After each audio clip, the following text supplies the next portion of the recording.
Shalom, selamat pagi kekasih-kekasih Tuhan, jemaat GSKI Kana Cirebon dan semua pencinta suara kebenaran. Senang pagi ini kita bisa kembali berkumpul melalui online ini.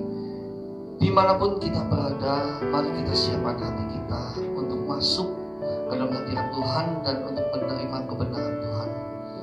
Baiklah, kita semua sedapat mungkin untuk tidak melakukan aktivitas apapun juga, kita sungguh-sungguh bersama-sama memuji dan memuliakan Tuhan, dan kita menyimak apa yang menjadi kebenaran firman Tuhan.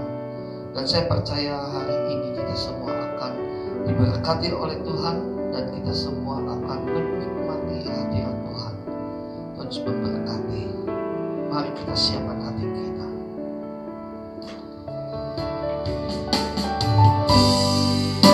Siapkan hati kita, angkat hati kita. Biarlah ini menjadi doa kita untuk masuk ke dalam hadirat Tuhan. Haleluya. Beriku hati untuk menyembah.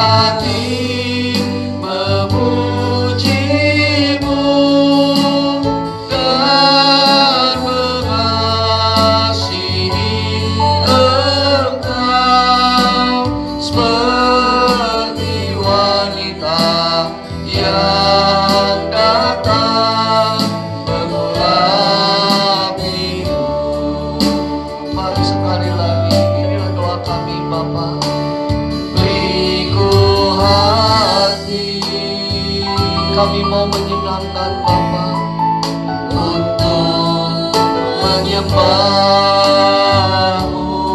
Kami mau memuliakan Bapa. Beriku hati, beri kami hati menyenangkan-Mu selalu ya Bapa, untuk mengasihi-Mu. Beriku hati memuji-Mu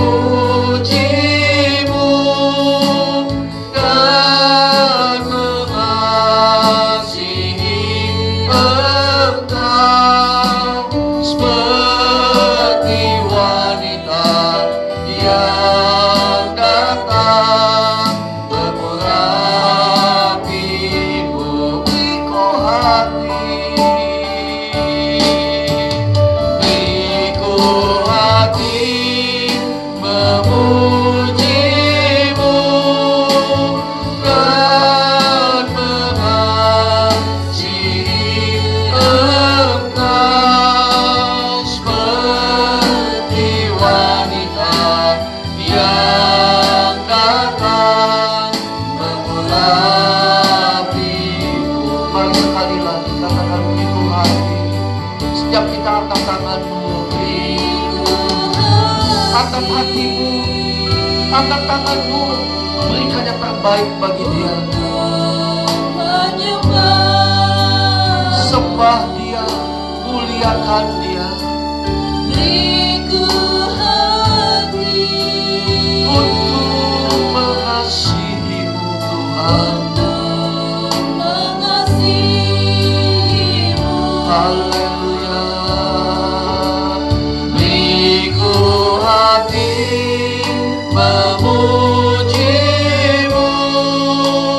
dan mengasihi Engkau, seperti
kami mau memuji-Mu,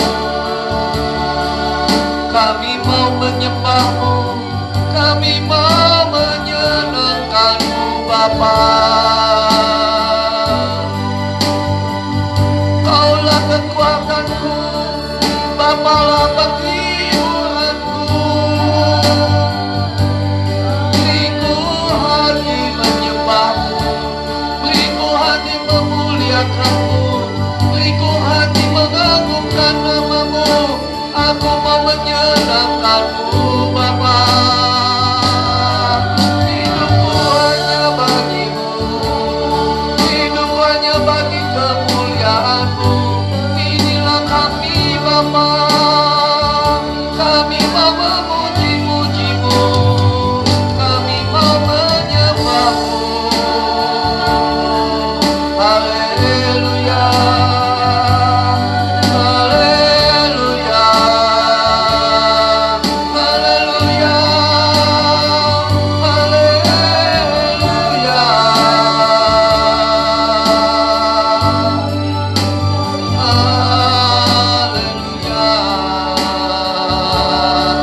haleluya. Segala hormat bagi-Mu Bapa, segala kemuliaan bagi-Mu, segala pujian bagi-Mu. Kami memuliakan-Mu ya Bapa. Yesus Tuhan dan Raja kami, Engkau layak menerima pujian kami, Engkau layak ya Tuhan. Haleluya.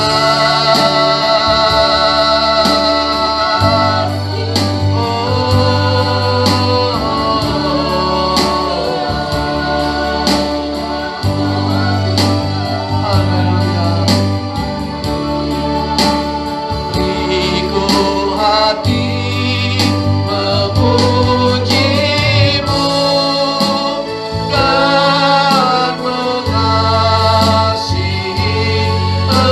Engkau, seperti wanita yang datang mengurapi-Mu. Beriku hati,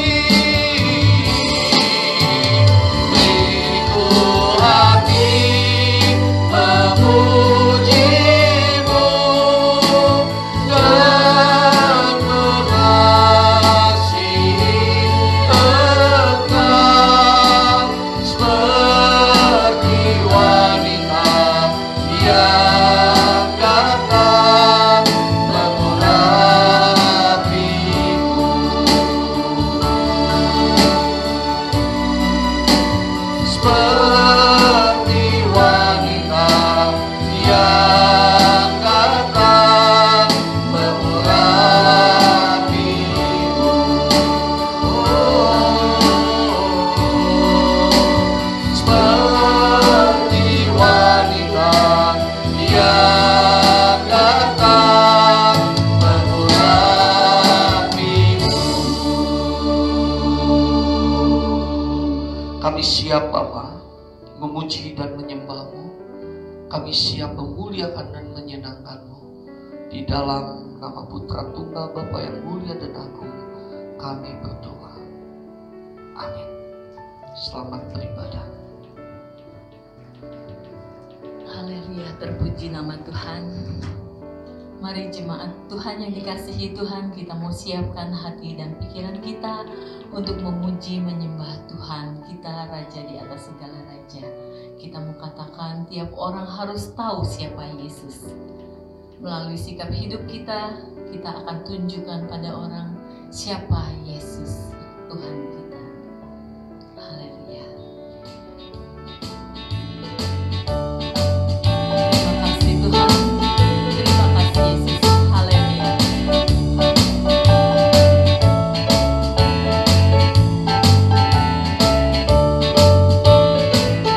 Tiap orang harus tahu, tiap orang harus tahu, tiap orang harus tahu siapa Yesus.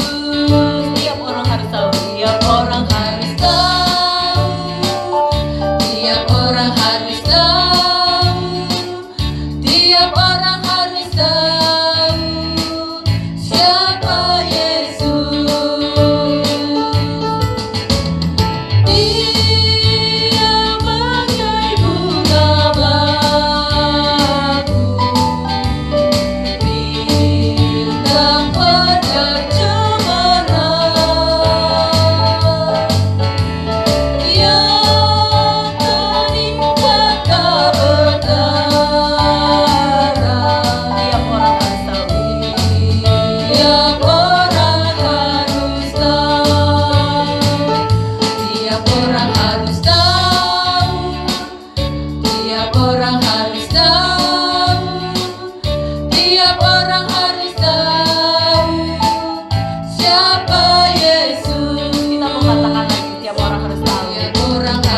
tahu, tiap orang harus tahu, tiap orang harus tahu siapa Yesus. Dia penyempurna, Dia menyempurnakanku, Juru selamat jiwaku. Dia membangkitkan aku, Dia membaptiskan aku dengan api Roh Kudus. Tiap orang harus tahu, tiap orang harus tahu, tiap orang harus tahu siapa Yesus. Ya Yesus, tiap orang harus tahu, tiap orang harus tahu, tiap orang harus tahu, tiap orang harus tahu siapa Yesus. Ya Tuhan, glory haleluya. Benar Tuhan, tiap orang harus tahu siapa Engkau ya Tuhan. Tuhanlah juru selamatku yang hidup, putra terkasih Tuhan kami. Terima kasih Tuhan, Engkau adalah anak domba Allah yang kudus. Putra yang terkasih, anak domba yang kudus. Dia mempelai surgawi, Dia mempelai surgawi.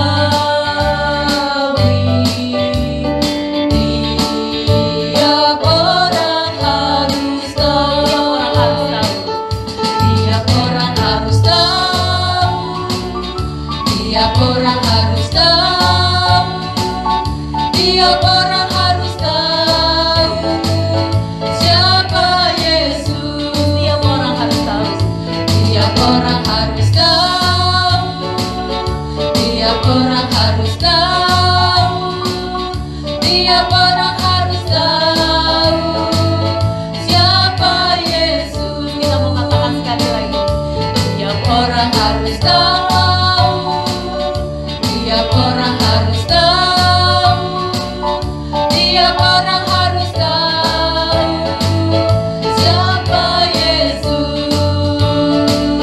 Tiap orang harus tahu siapa Yesus. Tiap orang harus tahu siapa Yesus. Haleluya, benar Tuhan.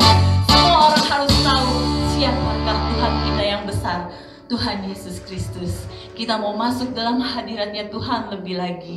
Dengan hati yang bersyukur kita mau memuji Dia. Puji dan hormat tinggikan nama Tuhan kita Yesus Kristus. Haleluya. Kita mau masuk dalam hadiratnya Tuhan. Terima kasih. Mari jemaat, kita mau masuk dalam hadiratnya Tuhan lebih sungguh lagi. Terima kasih Yesus. Terima kasih Tuhan. Haleluya. Masuk hadiratnya dengan hati bersyukur, memujinya, memujinya. Masuk hadiratnya dengan hati bersyukur, memujinya,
Bapak Ibu Saudara-saudari terkasih, kita mau siapkan hati kita untuk mendengarkan kebenaran firman Tuhan yang akan disampaikan oleh hamba-Nya.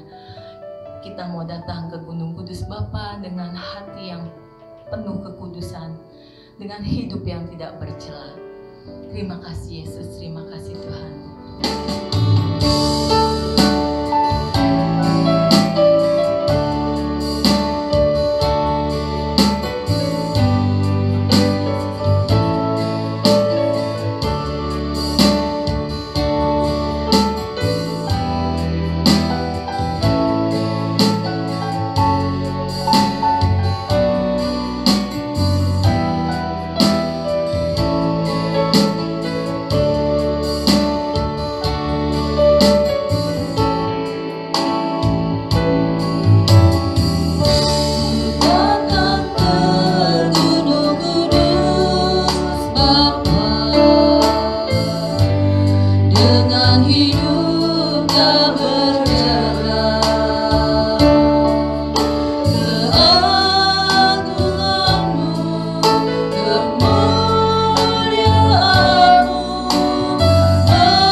Kami siap Bapa, kami siap menerima taburan firman-Mu. Urapi anak-Mu ini, berikan kemampuan dan hikmat supaya apa yang disampaikan bukan karena hikmat manusia, tetapi hikmat daripada Roh-Mu sendiri. Urapi kami semua, dimanapun anak-anak-Mu berada. Kami juga percaya Tuhan bahwa mereka pun diurapi dan mereka diberkati. Bersyukur semuanya di dalam nama Putra Tunggal Bapa kami berdoa. Amin. Silakan duduk, saudara kasih di dalam Tuhan. Kita siapkan hati kami, hati kita semua untuk menerima taburan firman Tuhan. Shalom, selamat pagi. Saya percaya kita semua di dalam keadaan yang baik. Baik, saudara kasih di dalam Tuhan, firman Tuhan hari ini menyambung firman Tuhan yang minggu lalu yang sudah disampaikan mengenai hal penabur dan menuai, ya. Saudara kasih di dalam Tuhan, minggu lalu kita sudah belajar bagaimana apa sih tanah yang seperti apa kita harus siapkan hati kita. Bicara tentang penabur dan menuai di dalam perumpamaan di dalam Matius pasal 13, sebetulnya itu bicara tentang bagaimana kita merespon firman Tuhan yang sudah ditaburkan. Nah, saudaraku kasih dalam Tuhan, ending daripada perumpamaan ini, ya, sebetulnya tidak lepas dari bagaimana kita harus berbuah. Prinsip di dalam hal berbuah adalah hal yang utama dan terutama. Mari kita buka lagi firman Tuhan di dalam Matius pasal yang ke-13 ayat yang ke-23, ya. Matius pasal yang ke-13 ayat yang ke-23, demikianlah firman Tuhan. Yang ditaburkan di tanah yang baik ialah orang yang mendengar firman itu dan mengerti, dan karena itu ia berbuah. Ada yang 100 kali lipat, ada yang 60 kali lipat, ada yang 30 kali lipat. Nah, sekali lagi, dalam hal berbuah, ini adalah prinsip yang harus dihasilkan oleh orang Kristen. Prinsip, sob. Percuma seseorang memiliki karunia kalau dia tidak berbuah. Percuma kalau dia hebat di dalam melayani. Percuma dia menjadi orang Kristen mau puluhan tahun, tapi kalau tidak berbuah, akan dipotong. Mari kita belajar satu firman Tuhan, saudara, ya, yang diambil dalam Lukas pasal yang ke-13. Betapa pentingnya hal berbuah ini, maka Tuhan sampai mengutuk pohon ara yang tidak berbuah. Lukas 13 ayat yang ke-6 dan sampai 9. Cepat saja. Lukas 13 ayat 6 sampai 9, demikianlah firman Tuhan. Lalu Yesus mengatakan perumpamaan ini. Seorang mempunyai pohon ara yang tumbuh di kebun anggurnya, dan ia datang untuk mencari buah pada pohon itu, tetapi ia tidak menemukannya. Lalu ia berkata kepada pengurus kebun anggur itu, sudah 3 tahun aku datang mencari buah pada pohon ara ini, dan aku tidak menemukannya. Tebanglah pohon ini. Untuk apa ia hidup di tanah ini dengan percuma? Jawab orang itu, Tuhan, biarkanlah dia tumbuh tahun ini lagi. Aku akan mencangkul tanah sekelilingnya dan memberi pupuk kepadanya. Mungkin tahun depan ia berbuah. Jika tidak, tebanglah dia. Satu kali juga Yesus lapar, lalu dia melewati satu buah pohon ara, dan pohon itu tidak menghasilkan buah. Lalu Yesus mengutuk pohon itu, dan ketika dilihat pohon itu besok harinya, maka pohon itu mati. Nah, suku perumpamaan ini mengajar betapa pentingnya berbuah. Bahkan kalau kita baca di Lukas tentang perumpamaan ini, Tuhan sebetulnya masih memberi kesempatan. Karena begitu penting orang Kristen harus berbuah, sampai-sampai Tuhan memberikan satu perumpamaan, diberikan kesempatan 1 tahun lagi. Karena Tuhan mengingini kita sebagai orang Kristen itu menghasilkan buah, saudara. Tuhan tidak ingin menjadi orang Kristen yang tidak menghasilkan buah. Kalau tidak menghasilkan buah, maka akan dipotong. Ini baru di dalam Lukas 13 perumpamaan tentang pohon ara. Ada lagi satu perumpamaan di dalam Yohanes pasal yang ke-15 ayat 1 sampai ke-8. Saudaraku, di dalam ayat ini kita nggak usah baca karena cukup banyak, tetapi ada beberapa hal yang saya akan baca ya. Yohanes pasal yang ke-15 ayat 1 sampai yang ke-8, judulnya adalah pokok anggur yang benar. Ayat yang pertama, akulah pokok anggur yang benar dan Bapakkulah pengusahanya. Setiap ranting padaku yang tidak berbuah dipotongnya, dan setiap ranting yang berbuah dibersihkannya supaya ia lebih banyak berbuah. Lihat ya. Dari ayat ini jelas sekali sekarang mulai menyangkut kepada diri Yesus. Akulah pokok anggur, Bapa pengusahanya, dan kamu adalah rantingnya. Kalau tadi Tuhan Yesus memberikan perumpamaan ada pohon ara, ya. Kalau tidak berbuah dipotong. Nah, sekarang Tuhan Yesus memberikan satu kesempatan, kamu ranting dan aku adalah pokoknya. Kalau kamu tidak berbuah, kamu pun akan dipangkas. Dan setiap ranting yang berbuah juga dibersihkan supaya lebih banyak berbuah. Jadi Tuhan tidak ingin buah itu hanya satu. Tuhan ingin lebih banyak berbuah. Jadi lihat, prinsip berbuah ini penting sekali sebagai orang Kristen, sahabat. Oleh sebab itu di dalam Matius yang pasal yang ke-7, bukan orang yang berseru kepada Tuhan, kepadaku Tuhan, Tuhan, bukankah aku sudah bernubuat? Bukankah aku sudah mengusir setan? Bukankah aku sudah melakukan banyak mujizat? Ini bicara tentang karunia. Karunia Tuhan berikan kepada kita. Tetap yang terpenting bukan karunia, tetap yang terpenting adalah bagaimana kita menghasilkan buah. Mengapa Tuhan Yesus menekankan dan sangat mementingkan kita sebagai orang Kristen harus menghasilkan buah? Ayat yang ke-8, ya, di dalam Yohanes 15 ayat yang ke-8, demikianlah firman Tuhan. Dalam hal inilah, ya, yaitu dalam hal berbuah banyak, Bapakku dipermuliakan, yaitu jika kamu berbuah banyak. Dengan demikian kamu adalah murid-muridku. Nah, saudara sekalian, ini contoh-contoh yang tidak bisa disangkal lagi ya. Berbuah itu penting.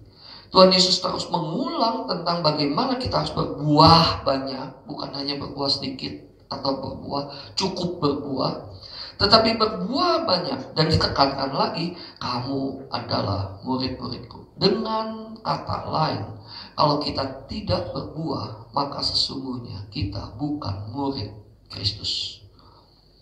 Kenapa kita harus berbuah? Kenapa kita harus menjadi murid Kristus? Supaya Bapa dimuliakan. Ya, sekali lagi ini adalah prinsip ya, saudaraku. Ini prinsip. Jadi jangan menganggap remeh masalah berbuah ini, karena ini sangat penting di mata Bapa. Nah, saudaraku kasih dalam Tuhan, masalahnya adalah apa sih sebetulnya berbuah? Nah, ini juga terjadi banyak gagal paham di dalam hal berbuah. Saudaraku, kalau saudara perhatikan baik-baik, kalau dalam satu pohon, ya, entah itu pohon mangga, entah itu pohon naga, entah itu pohon jambu, apapun yang namanya pohon yang menghasilkan buah, itu sudah pasti bahwa pohon itu tidak pernah menikmati buahnya. Udah pasti. Jadi pohon itu menghasilkan buah untuk dinikmati oleh orang atau oleh yang di luar pohon itu. Dalam hal ini bisa jadi monyet, bisa jadi binatang-binatang, bahkan bisa jadi ini manusia yang makan. Jadi pohon itu tidak menikmati buahnya, tapi pohon itu menikmati bagaimana pohonnya dinikmati. Ya, sekali lagi pohon itu menikmati bagaimana buahnya bisa dinikmati. Oleh sebab itu Yesus sendiri yang tadi di dalam Yohanes pasal yang ke-15, dalam hal ini Bapakku dimuliakan. Nah, suatu prinsip berbuah adalah bagaimana kita bisa menikmati bahwa buah yang kita hasilkan bisa dinikmati oleh orang lain, terutama oleh Bapak ya, Bapak dipermuliakan. Tetapi sesama kita pun harus bisa menikmatinya, saudara. Jadi prinsip berbuah itu adalah bagaimana bisa dinikmati oleh orang lain, dan buah itu bukan dinikmati oleh kita. Jadi jangan salah, selalu, oh puji Tuhan saya berbuah ya. Buktinya apa? Mobil tahun ini saya hanya dapat 2. Oh benar-benar Tuhan berkati. Karena aku telah mempraktekkan firman, menabur, maka tahun ini mobil saya jadi 4. Enggak begitu, saudaraku. Enggak begitu. Apalagi kalau kita udah berkata begini, Tuhan aku kan sudah menabur, Tuhan aku kan sudah memberikan persembahan, memberikan perpuluhan, memberikan buah sulung, apapun namanya. Sekarang bagian Tuhan, ganti aku supaya aku berbuah 30, 60, 100 kali ganda. Soalnya bukan itu. Ini tidak pernah berbicara tentang hal itu, saudara. Ini bicara tentang bagaimana kalau kita berbuah lalu kita bisa menjadi berkat. Bagaimana kalau kita berbuah nama Bapa dimuliakan? Bagaimana kalau kita bisa menghasil buah, orang lain atau pihak ketiga yang bisa merasakan hasil buah dalam hidup kita? Oleh sebab itu harus diperhatikan baik-baik. Harus perhatikan baik-baik. Ada 2 macam buah yang dihasilkan oleh orang Kristen. Ya, ini harus perhatikan baik-baik, saudara. Ya, mungkin orang akan berkata begini, oh gereja itu tambah besar, berbuah banyak, memenangkan jiwa-jiwa. Ya, mungkin kelihatannya banyak, saudara. Mungkin kelihatannya berbuah dan gereja itu menjadi besar. Dari 1 cabang menjadi 10 cabang, menjadi 20 cabang, menjadi 100 cabang. Allah tidak pernah melarang di dalam hal itu. Tetapi yang Allah tuntut adalah buah model apa yang dihasilkan. Ya, dan manusia hari ini menuntut buah model yang seperti ini, saudara. Karena 2 macam buah yang dihasilkan oleh orang Kristen adalah yang pertama, buah yang masam. Yang kedua, buah yang manis. Ya, jelaskan dalam satu pohon bisa menghasilkan buah. Ada masam, ada manis. Tapi kalau bibitnya bagus pohon itu biasanya selalu manis. Nah, selalu kasih di dalam Tuhan, kita jangan heran bahwa orang Kristen bisa menghasilkan buah tetapi buah yang masam. Apa itu buah yang masam, saudara? Seperti apa buah yang masam? Buah yang masam itu adalah kehidupan yang tidak berintegritas. Kehidupan yang tidak memiliki integritas. Orang akan melihat kita, aduh, semakin orang Kristen semakin melayani, gue makin sebel tuh. Kelakuannya itu loh, nggak pernah punya integritas. Itu buah yang masam, dan itu bukan untuk kemuliaan Tuhan. Bahkan di pohon itu pasti akan ditebang. Saya dulu di Bandung punya ada rumah, ada pohon mangga, ya, ada pohon mangga. Mangganya banyak, tapi tidak pernah bisa dimakan karena sangat masam. Makin matang, makin masam. Akhirnya saya tebang, saya buang. Karena kenapa? Percuma, tidak bisa dinikmati. Dan demikian juga dengan kita sebagai orang Kristen. Kalau kita menghasilkan buah yang masam, yaitu kehidupan yang tidak berintegritas.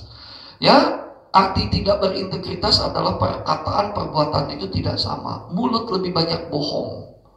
Ya, perkataan dan perbuatan itu tidak sinkron. Katanya aku cinta Yesus, padahal itu gombal. Ya, ingat beberapa minggu yang lalu saya khotbah tentang gombal. Kita berkata, oh Tuhan aku mengasihimu, aku mencintaimu, tetapi kelakuan di luar menjadi batu sandungan.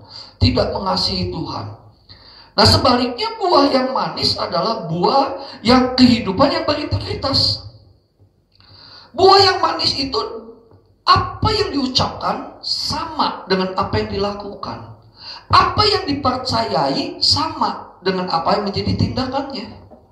Kok kita percaya bahwa Allah itu kudus, tindakan kita harus kudus. Karena Alkitab berkata, hendaklah engkau kudus sebab aku kudus. Kalau Alkitab berkata, Allah berkata, kasihilah sesamamu, kita pasti akan mengasihi sesama kita. Karena kenapa? Kita harus punya integritas. Tetapi buah yang masam bisa saja terjadi. Kita mau mengasihi sesama kita, tetapi tidak mengasihi pasangan kita.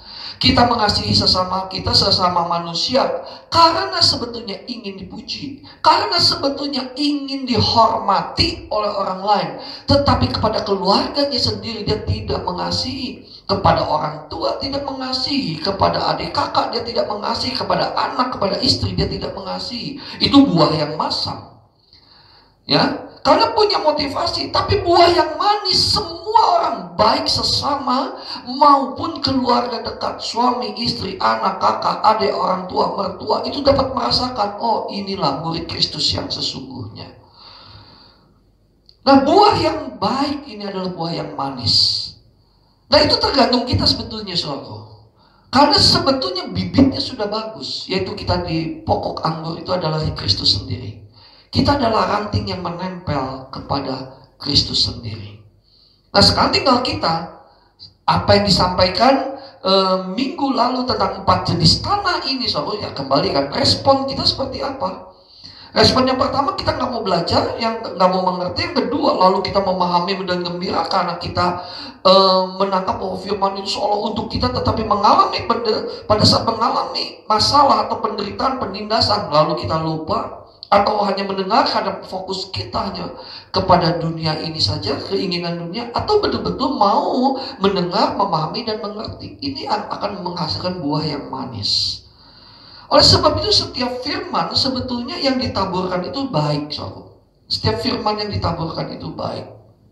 Ya. Jadi saudara, ada satu pohon ya yang baik di satu daerah, tidak baik di daerah yang lain. Jadi tergantung tanahnya. Dan Tuhan sudah memberikan kepada kita satu tanah yang berikan pengertian, biarlah kita berespon. Pada saat firman ditaburkan, kita berkata, ya Tuhan, aku mau belajar, aku mau mengerti, aku mau melakukan tindakan. Maka buah yang kita hasilkan adalah buah yang manis. Oleh sebab itu, saudara, camkan baik-baik bahwa setiap firman yang ditaburkan tidak boleh menjadi sia-sia. Ya, tidak boleh menjadi sia-sia. Ya banyak orang kalau mendengar firman yang oh iya lu bagus loh, oh iya lu lucu loh, oh iya menegur saya loh, oh iya loh ini firman memberkati saya. Soalnya setiap firman pasti bisa memberkati, tetapi masalahnya mau nggak kita melakukannya? Mau nggak kita melakukannya? Ya, oleh sebab itu hasilkan buah dalam hidup kita sebagai orang percaya, tetapi yang pasti adalah buah yang manis. Nah ada 3 hal buah yang harus dihasilkan, yaitu buah yang manis menjadi buah yang manis. Buah apa saudaraku? Ada 3 hal buah, ada 3 macam buah yang harus dihasilkan. Ya, oke, yang pertama Matius pasal yang ketiga ayat yang ke-8. Matius pasal yang ketiga ayat yang ke-8 ya kita akan baca. Jadi hasilkanlah buah yang sesuai dengan pertobatan. Jadi buah yang pertama adalah buah pertobatan. So, kita setiap hari harus bertobat. Dan bicara tentang pertobatan, itu yang penting adalah bicara tentang perubahan hidup. Ya, sekali lagi bicara tentang pertobatan itu sama dengan perubahan hidup. Banyak orang hanya bertobat tetapi hidupnya tidak berubah. Saya sangat menyadari untuk berubah di dalam hidup itu perlu proses. Bahkan bisa bertahun-tahun. Tetapi menghasilkan buah dengan sesuai pertobatan tetap kan ada proses. Buah pun akan menjadi matang itu melalui proses. Saudara, kita biasanya ingin instan, ya, ingin instan. Maka ada buah yang dikarbit, itu tidak enak, saudara. Tapi kalau buah yang matang di pohon itu manisnya enak. Nah, perubahan hidup pun begitu, nggak bisa dikarbit, saudara. Nggak bisa didoakan lalu dilepaskan. Pelepasan itu nggak bisa. Perubahan hidup itu tergantung mau nggak kita berubah. Semakin hari semakin berkenan di hadapan Tuhan. Tuhan itu selalu panjang sabar menanti buah yang harus kita hasilkan. Dan salah satu buahnya apa? Ya salah satu buahnya adalah perubahan hidup ini. Kenapa saya bisa katakan Tuhan panjang sabar? Karena kalau hari ini kita masih hidup, dan selalu saya memiliki prinsip begini, kalau hari ini masih hidup, setiap langkah hidup saya adalah kesempatan untuk hidup makin hari berkenan kepada Allah. Makin hari kita bertobat kepada Allah dan tidak melakukan dosa lagi.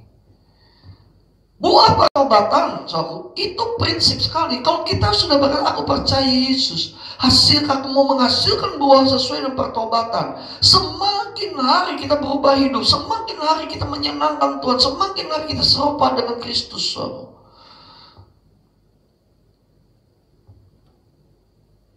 Saya banyak melihat orang Kristen, saudara, setelah bertobat dan sebelum bertobat sama saja ngomongnya. Kasar, suka nyakitin orang. Sebelum bertobat dan sesudah bertobat sama aja, saudara. Sistem dagangnya sama, bisnisnya sama. Setelah bertobat dan sebelum bertobat, tindakannya sama saja, kasar. Yang membedakan apa? Yang membedakan adalah sebelum bertobat dan sudah bertobat. Yang membedakan adalah di KTP-nya berubah agamanya. Dan yang berubah apanya, saudara? Yang berubah mungkin sekarang dia pelayanan. Entah itu menjadi apa di dalam gereja, sekarang jadi pelayanan saja. Yang berubah itu aja. Tetapi tingkah laku tidak sesuai dengan pertobatannya. Tidak menghasilkan buah yang sesuai dengan pertobatannya. Tidak sesuai dengan tindakan yang Tuhan kehendaki. Oleh sebab itu saya katakan, buah yang masam itu buah yang tidak, itu adalah hidup yang tidak berintegritas. Mungkin kita bisa berkata ini, wah hebat ya. Saya pernah ketemu dengan seorang yang bertobat katanya. Saking dia sukacita bertobat, ya diundang sana sini, memberikan satu kesaksian. Dan dia ngomong kepada saya, wah Pak, sekarang saya nggak bisa ke gereja, baru bertobat beberapa bulan, saudara. Wah saya Pak, sekarang banyak loh jiwa datang kepada Kristus loh Pak. Wah Pak, sekarang saya nggak pernah ke gereja, nggak bisa ke gereja Pak. Saya diundang setiap minggu, padahal itu baru menjadi orang Kristen. Hanya 7-8 bulan. Dan dengan bangganya lalu si panelis atau si mungkin yang memberi kesaksian atau surah, ini hebat, sudah berbuah banyak. Tetapi dalam tingkah lakunya belum ada perubahan, karena itu memang perlu proses, aku. Dan itu sebut dengan buah yang masam. Karena dalam tingkah lakunya, di dalam isi khotbahnya, di dalam tindakannya di luar belum mencerminkan, belum menghasilkan buah sesuai dengan pertobatan itu. Mungkin kita akan lihat, oh hebat ya, dia sudah menjadi Kristen, oh udah pelayanan loh, oh sekarang loh, oh udah jadi WL loh, oh sekarang udah menjadi, oh sekarang loh udah menjadi diaken loh, oh udah PDP lagi, waduh, udah hebat loh orang itu. Kita lihat mungkin dia sudah berbuah, tapi selama karakter, selama tidak sesuai dengan pertobatan, buah yang dihasilkan itu masam dan sama saja dengan tidak berbuah, ujungnya dipotong, ditebang. So, kok kasih di dalam Tuhan, ayo cek dalam diri kita, sudah belum kita menghasilkan buah dalam pertobatan ini? Sudah belum? Setiap hari sekarang, sejak saya mengerti kebenaran ini juga, setiap hari saya harus berubah. Dan saya katakan sama Tuhan, setiap pagi saya berdoa, Tuhan, setiap detik itu langkah aku untuk berubah. Seperti ulat berubah menjadi kepompong, berubah menjadi kupu-kupu. Itu tuh setiap detik ada perubahan. Dari yang menjijikan sampai yang sangat indah. Setiap detik dia akan ada perubahan. Setiap detik berubah sampai keluar sesuatu yang indah. Nah, saudaraku, jangan pernah kita menjadi lemah. Memang kita pun mungkin bisa jatuh bangun. Allah, selama kita tulus di hadapan Tuhan, selama kita berkata, Tuhan, aku mau bertobat, aku mau menghasilkan buah sesuai dengan pertobatanku, Tuhan pasti akan menolong. Roh Kudus pasti akan memberikan kekuatan kepada kita. Tapi selama kita mau, tapi seringkali kan daging kita berkata, ya udah gampang deh, hari ini aku jatuh ke dalam dosa, bertobat lagi aja. Kan Tuhan Maha Pengasih. Oh, aku gampang deh. Tapi setelah Tuhan katakan tidak ada waktu lagi, selesai hidupmu di dunia ini, ya sudah. Kita tidak ada kesempatan lagi untuk bertobat. Nah, hari ini setiap kata, kalau kita semua katakan aku bertobat Tuhan, buktikan ada nggak buahnya. Jangan asbun, ya, jangan asal bunyi. Jangan asal ngomong, ya. Jangan asal ngomong. Saya berdoa, Tuhan, ampuni aku hari ini, aku bersalah, aku bertobat. Saya harus berpikir bagaimana harus menghasilkan buah dari pertobatan ini. Ya, contoh saudara, kalau seandainya kita berkata, Tuhan, maafkan aku hari ini betul-betul tidak sabar Tuhan. Aku marah-marah terus Tuhan. Hari ini aku mohon bertobat. Nah, setelah saudara bertobat, kalau ada proses lagi membuat saudara marah, saudara hasilkan buah. Yang tadinya ngomong binatang, ngomong kasar binatang, oke deh, mulai turun, tidak lagi ngomong binatang. Tidak lagi ngomong kasar. Marah mungkin masih bisa marah, tapi mulai turun. Besoknya jatuh lagi, mulai turun. Dan akhirnya sampai satu titik kita tidak bisa marah lagi. Itu kan hasil buah. Memang kita tidak bisa orang yang biasa marah, ngamuk setiap hari, lalu dipaksa untuk tidak ngamuk setiap hari. Nggak bisa, saudaraku, karena dia akan menjadi orang aneh buat dirinya sendiri. Tapi kita harus punya kehendak, punya keinginan. Oke, aku Tuhan, aku merubah. Kalau hari ini aku marah ngomong binatang, hari ini aku bertobat dan besok aku nggak akan ngomong binatang, mungkin ngomong tumbuhan. Kalau hari ini kita sudah mau ngomong, maka merendahkan orang lain, menyakiti orang lain, hari ini enggak Tuhan, aku mau bertobat Tuhan. Tapi besok kalau marah lagi, berkurang sampai dalam satu titik. Sampai satu titik. Kita akan heran, kok nggak marah ya saya? Kok bisa ya saya nggak marah? Kenapa saya bisa berkata begini? Saya pun lakukan ini. Saya nggak pernah bicara masalah kasar, saudara. Saya nggak berani. Saya dari dulu dididik oleh orang tua saya tuh tidak bicara. Malah kalau bicara masalah bodoh, maaf ya ini contoh, bodoh atau goblok aja, saya nggak pernah. Karena kenapa? Saya dididik oleh orang tua saya tidak boleh berkata begitu. Saya selalu bicara, kurang pintar kamu. Aduh, kamu kurang pintar. Tapi sekarang saya nggak mau begitu. Saya mulai berkurang. Saya tidak mau sampai satu titik. Dalam kasus-kasus tertentu, saya bingung kok begini saya nggak marah sekarang ya. Kalau dulu saya pemarah. Saya pemarah karena perasaan saya halus. Apalagi saya seorang pemusik juga. Dan saya tuh perasaan saya halus sekali. Dan saya mudah tersinggung, tapi sekarang kok enggak ya? Sekarang kok enggak tersinggung ya? Kok enggak marah ya? Tapi masih enggak saya bisa jatuh dalam hal itu? Masih, tapi itu proses terus sampai kedatangan. Makanya kesempatan kita ada dalam dunia ini bagaimana kita berubah. Jangan kita berkata begini, dengar ya, gue dari dulu tuh begini. Gue tuh asal ceplok aja. Kalau udah nyeplok, gue udah bebas, gak ada apa-apa lagi. Kan gue bisa gak apa-apa. Saudaraku, jangan kita punya prinsip yang seperti itu. Saya dengan istri saya sangat berhati-hati di dalam berkata-kata. Kenapa? Saya mungkin bisa berkata kata kasar dengan istri saya, berkata kasar kepada anak saya, berkata kasar kepada orang lain. Lalu saya bisa, ya maafin ya, udah maafin, udah gak ada apa-apa lagi. Tetapi saudaraku harus sadar apa yang dikeluarkan dari mulut kita sudah melukai orang itu. Nah, buah pertobatan ini yang harus dipraktekkan bagaimana supaya kita menjaga mulut kita, menjaga hati kita, menjaga pikiran kita, menjaga tindakan kita. Amin. Ayo soal buah pertobatan hasilkan sehingga orang akan lihat kok beda ya. Dulu orang sebelum jadi Kristen, sebelum kenal Yesus, waduh itu bajingan bener. Tapi sekarang, waduh bener-bener luar biasa loh.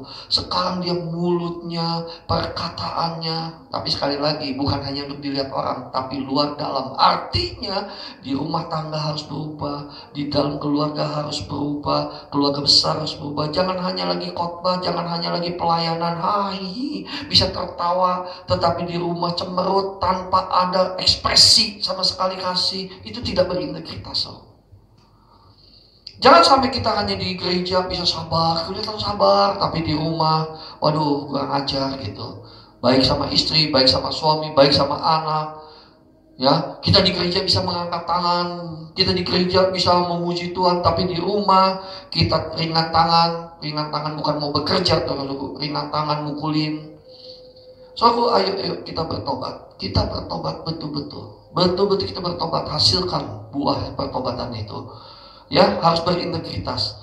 Kalau kita di luar, suatu berkata-kata untuk memberkati orang, di rumah pun harus berkata-kata untuk memberkati orang. Kalau di luar kita bisa sabar, di rumah pun harus sabar. Kalau di luar kita bisa mengasihi sesama kita, di dalam pun di rumah, apalagi di dalam rumah kita harus bisa lebih mengasihi keluarga kita. Amin. Yang kedua, buah apa yang harus dihasilkan oleh orang Kristen? Yang kedua tadi, yang pertama buah pertobatan. Yang kedua itu buah pekerjaan.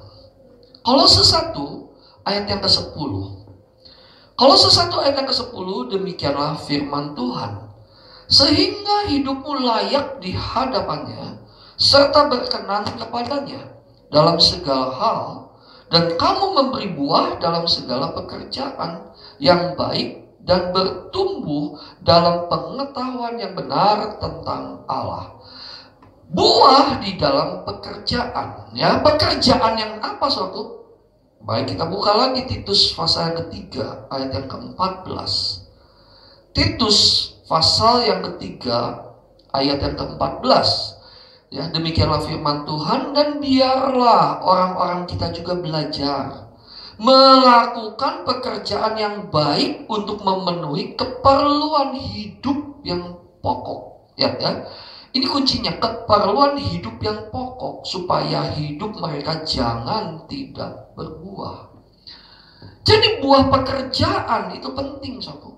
Buah pekerjaan itu hanya untuk memenuhi kebutuhan hidup kita yang pokok, dan yang pasti adalah bagaimana buah pekerjaan itu bahwa orang lain bisa diberkati oleh kita melalui pekerjaan kita. Apa pekerjaan kita? Apakah pelajar? Apakah mahasiswa atau mahasiswi? Apakah karyawan? Apakah bisnismen? Kita harus memberi buah, saudara.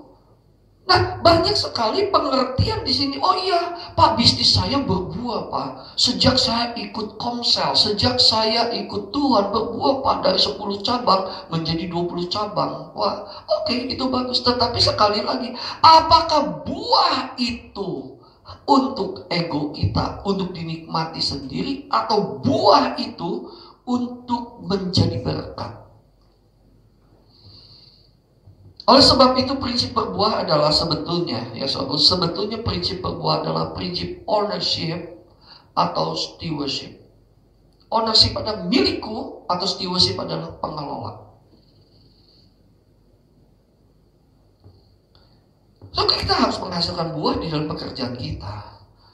Banyak orang Kristen, aku mau seperti Elia, tinggal duduk diam, burung gagak mengirimkan roti. Paulus katakan, barang siapa tidak mau bekerja, jangan makan. Tetapi di dalam pekerjaan itu, saudara, kita harus menjadi bukti representatifnya Allah di muka bumi ini. Artinya setiap pekerjaan yang kita lakukan berhasil, dan keberhasilan itu hanya untuk Tuhan, untuk kemuliaan Tuhan. Tidak salah. Tidak salah, saudara diberkati dalam pekerjaan. Semakin hari omset makin besar, semakin hari saudaraku uang makin baik. Tidak salah, tidak salah. Tetapi sekali lagi sikap hati kita ada di mana? Buah pekerjaan itu bicara tentang bagaimana sikap hati kita mau menjadi berkat. Karena saya melihat, tidak 100% sih, mungkin 90% atau 95%. Seseorang makin kaya, makin pelit. Dan orang pelit itu gak masuk surga, saudara. Orang semakin kaya itu semakin pelit. Orang semakin kaya itu semakin sulit untuk bisa memberi. Orang semakin kaya itu semakin seolah-olah kekayaan itu adalah ownership, bukan stewardship. Soalnya punya aku, oh gak bisa nih. Kecuali kalau dia punya motivasi. Oh, ini ada hamba Tuhan, perlu diberi. Oh, pasti kalau memberi hamba Tuhan, pasti aku akan berbuah. 30, 60, berani dia beri. Tapi kalau dia melihat bahwa, oh ini mah bocuan, pasti gak akan beri. Tapi saya percaya, semua yang mendengar hari ini tidak demikian. Amin. Hasilkan buah sendiri dan pekerjaan kita supaya orang lain diberkati. Karyawan-karyawan kita diberkati. Orang yang melihat kita diberkati. Pekerjaan Tuhan makin besar. Makin memberkati pekerjaan Tuhan. Kita bisa memberkati banyak orang. Kita bisa memberkati orang-orang yang lebih sulit daripada kita.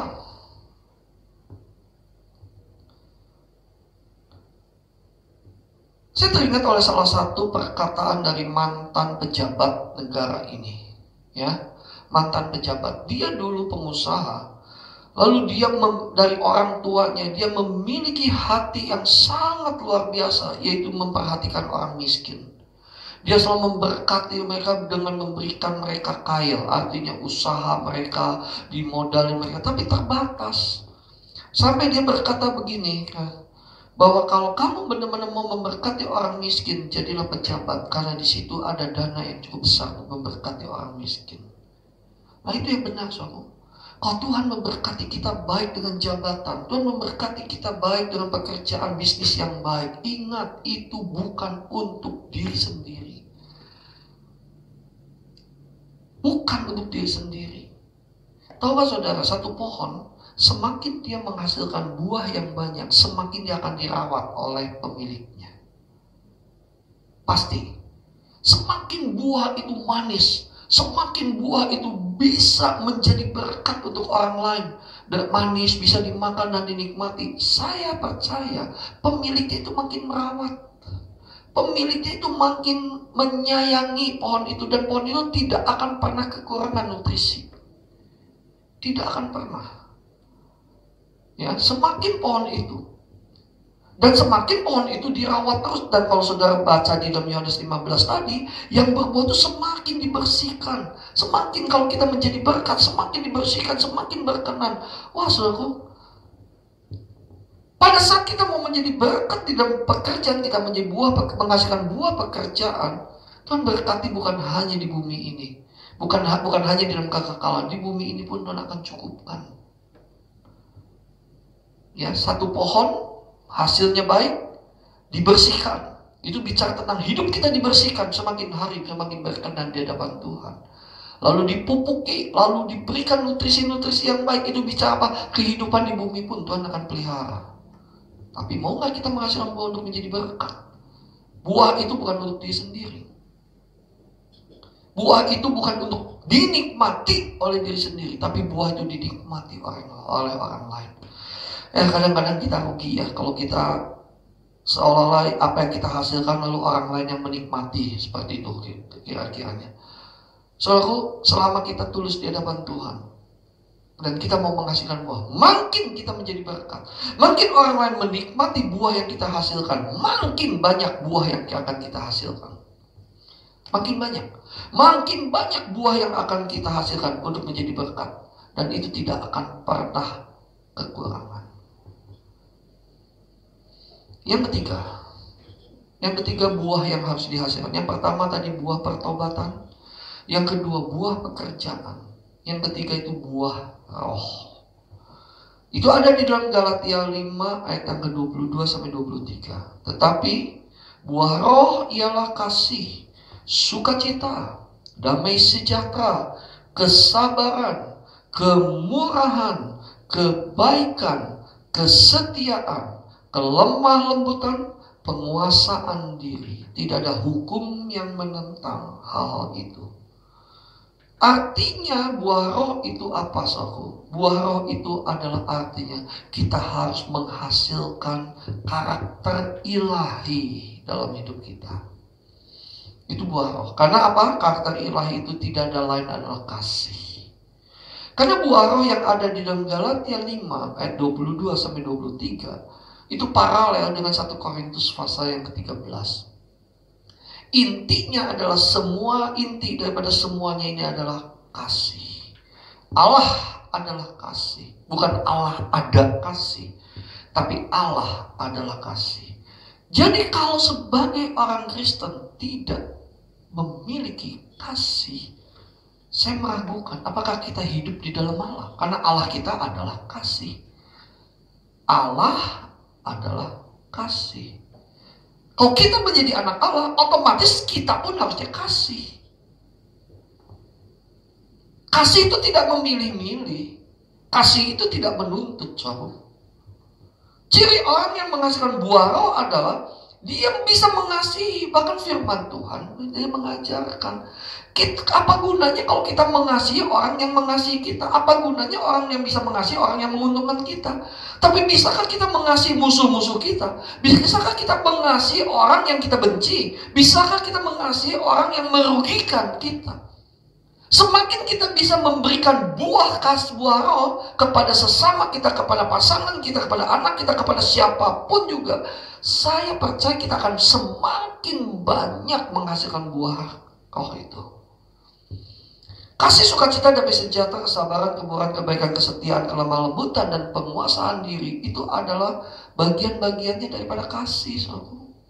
Ya saya kasih contoh, orang yang bisa menguasai diri, orang yang punya kasih itu pasti bisa menguasai diri.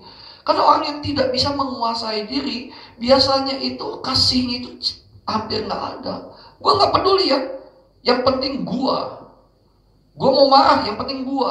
Lu harus tahu siapa gue, seperti itu. Tapi kalau kita bisa mengasihi dan memberi, kasih itu bukan menuntut ya, kasih itu memberi, maka dia pun bisa menguasai diri. Orang yang memiliki kasih pasti punya sukacita. Disakiti dalam kondisi apapun, karena dia punya kasih, dia tetap akan tertawa, dia akan tetap tersenyum. Damai sejahtera, kesabaran, semua itu bicara tentang kasih. Dan ingat, kembali perlu proses. Kasih itu tidak menuntut, artinya kasih pun tidak mengharapkan balasan. Kalau kita sudah memberi, atau kita sudah melakukan kasih, lalu kita berharap supaya dia balik kepada kasih, itu bukan kasih namanya, itu jual beli. Itu transaksi. Saya pernah berkhotbah dengan satu judul, transaksional. Dunia ini transaksionalnya pakai uang. Ya, dengan uang. Tetapi kerajaan Allah transaksionalnya adalah kasih. Karena Allah kita kasih. Allah kita adalah kasih. Kalau kita berkata, aku mau mengasihi kamu, tapi satu kali dia menyakiti kita, lalu kita berkata, gua udah ngasihi kamu ya, tapi kamu masih nyakitin gue, kurang ajar. Itu saudara belum memberikan kasih. Saudara masih menuntut. Kasih itu tidak pernah menuntut. Yang kasih yang agape, kasih yang sesungguhnya. Nah, karakter ilahi ini adalah kasih yang sesungguhnya, adalah kasih yang agape. So, nggak mudah. Saya katakan memang tidak mudah untuk kita menghasilkan buah ini. Tetapi saudara, kalau saudara yang belum mendengar khotbah saya minggu lalu tentang menabur menuai, saudara dengarkan dulu lalu lanjutkan dengan ini. Bagaimana supaya kita bisa menghasilkan buah? Ini urutan ini nyambung, saudara. Oleh sebab itu, saudara, saya menantang hari ini. Mau nggak kita menghasilkan buah? Mau nggak kita kata, Tuhan, aku mau menghasilkan buah roh, aku mau menghasilkan buah pekerjaan, aku mau menghasilkan buah pertobatan. Dan setiap hari perkarakan di hadapan Tuhan. Tuhan, bagian mana aku yang belum menghasilkan buah? So, aku mumpung masih ada kesempatan kita hidup.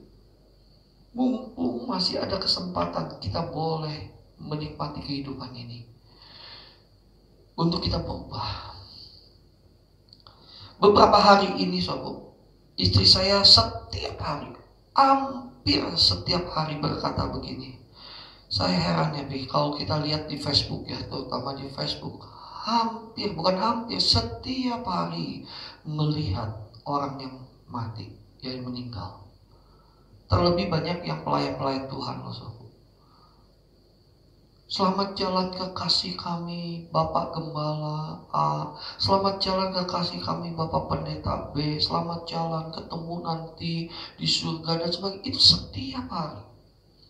So, aku di situ saya merenungkan, setiap hari kita tuh benar-benar dibayang-bayangi oleh maut. Kalau hari ini kita masih diberikan kesempatan, saudaraku, untuk masih bisa bernafas, itu adalah kesempatan bagi kita untuk kita bertobat, berubah. Jangan kita mau menikmati hidup ini, saudaraku, tapi biarlah hidup ini berjuang melakukan apa yang Bapa mau. Biarlah hidup ini benar-benar terus berusaha bagaimana kita semakin hari berkenan di hadapan Allah, menghasilkan buah. Dimulai dari buah pertobatan, buah pekerjaan, dan buah roh. Ayo setiap kita mulai, ayo katakan, Tuhan, aku mau menghasilkan buah. Apa yang perlu aku bersihkan? Apa yang perlu Engkau bersihkan dalam hidupku, Tuhan? Engkau tahu. Aku rela dibersihkan asal aku menghasilkan buah yang banyak, supaya Bapa dipermuliakan, supaya orang lain bisa menikmati kehidupanku, orang lain diberkati melalui kehidupanku. Amin. Kalau saudara mau, ayo katakan di hadapan Tuhan, aku mau, Tuhan. Ayat terakhir, sebelum saya tutup, mari kita baca ayat yang terakhir, Matius pasal ke-21, ayat yang ke-43. Matius 21 ayat yang ke-43.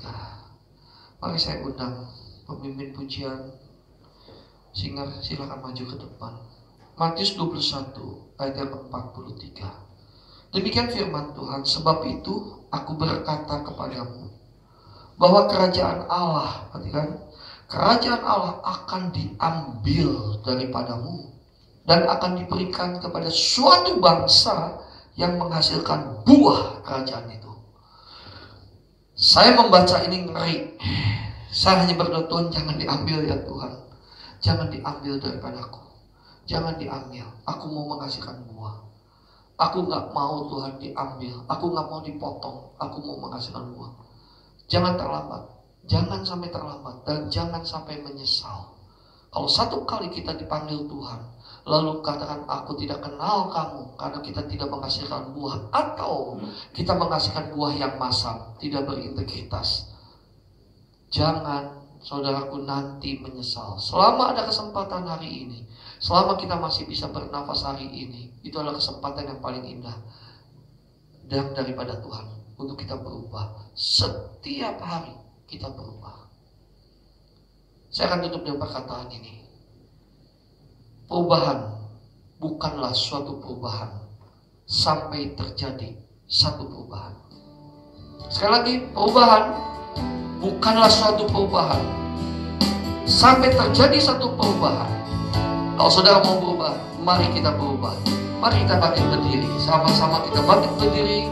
Kita angkat tangan kita di hadapan Tuhan. Bagi saudara yang mau katakan, aku mau berbuah Tuhan, aku mau menerima firman-Mu, supaya firman-Mu itu berbuah dan semua bisa dirasakan oleh banyak orang. Aku mau Tuhan menghasilkan buah sesuai dengan pertobatan. Aku mau menghasilkan buah pekerjaan.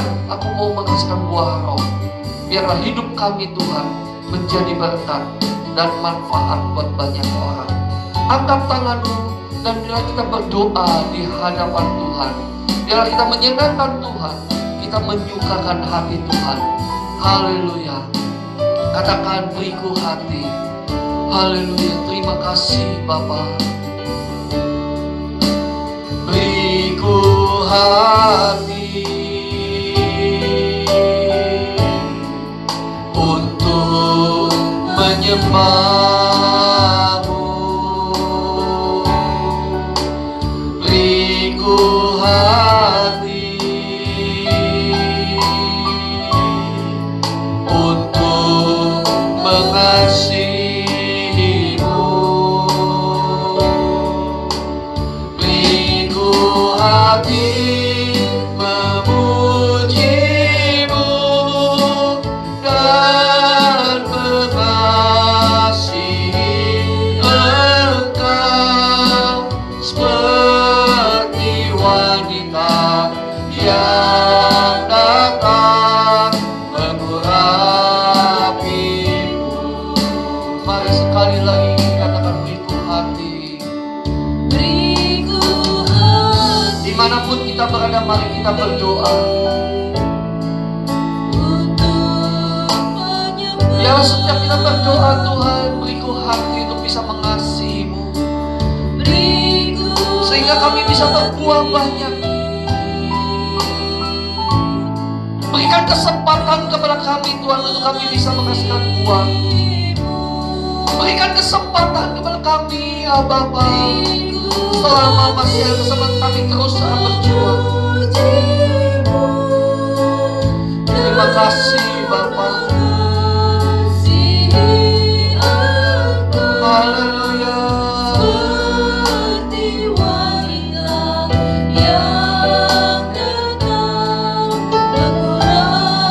Mari angkat tangan kita, kata berikan ku hati memuji-Mu. Beriku hati memuji-Mu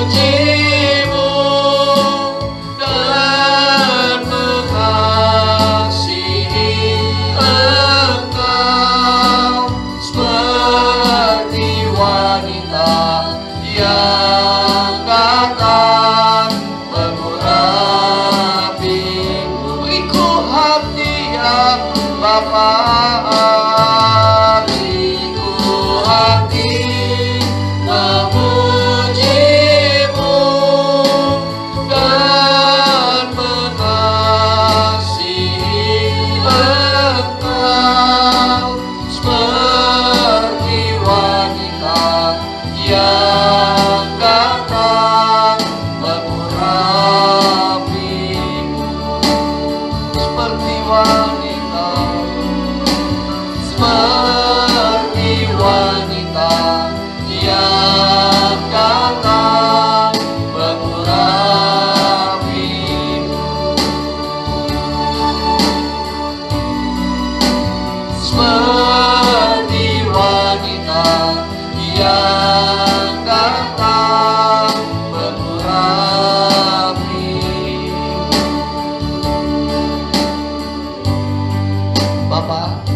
Terima kasih untuk kebenaran. Aku mau berbuah ya Bapa. Aku mau berbuah. Jangan sampai aku ditebang. Aku mau menghasilkan buah yang matang, yang manis. Kami mau menghasilkan buah yang manis ya Bapa. Bapa, ingatkan terus bahwa hidup ini adalah kesempatan.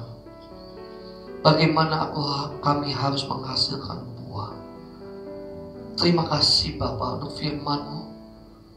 Kiranya Bapa memberkati setiap anak-anak-Mu yang mengikuti pertemuan online ini.